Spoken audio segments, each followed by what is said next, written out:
Hello again everybody, this is another video demonstration following on from the previous one where we drew our image onto the canvas and we fixed it down with a Sharpie pen to make the drawing sort of permanent, and then we rubbed away the grid and the surplus lines that we didn't need to the best of our ability. They are still visible, but they're just residual lines, so they're not going to interfere with the painting process, which is actually the next part to this.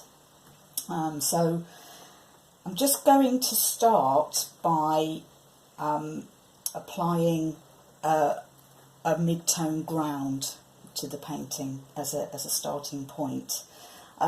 This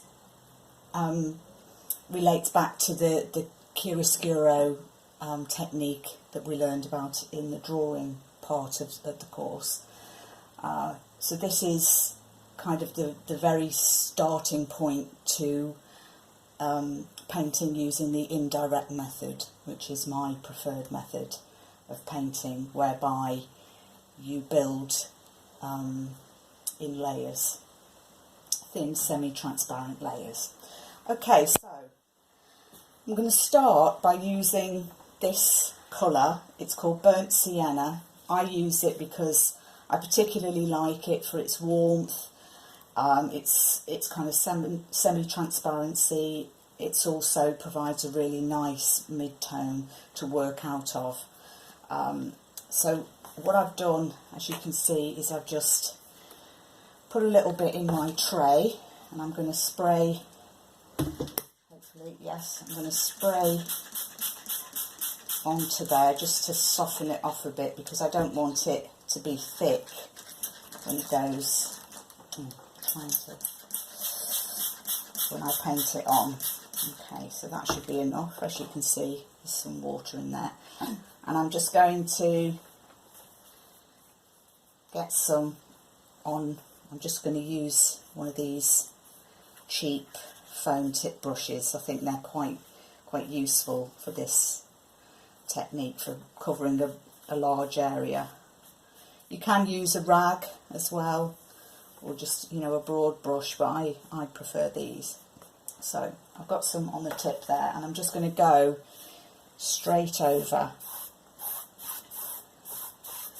the whole of the image. So as you can see, a little bit does tend to go a long way. So I'm killing the white, exactly as I would do if I was starting a tonal drawing.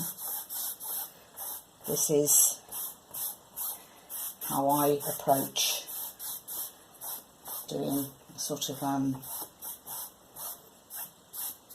semi-realistic painting, using semi-transparent layers of paint over each other. Okay, just like that. So there you go, quick and easy.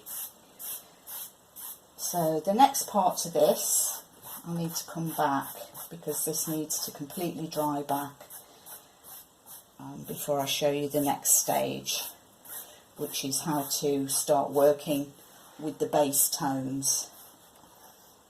Okay, I hope that was helpful.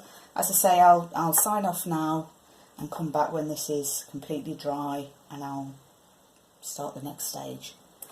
Thanks for watching.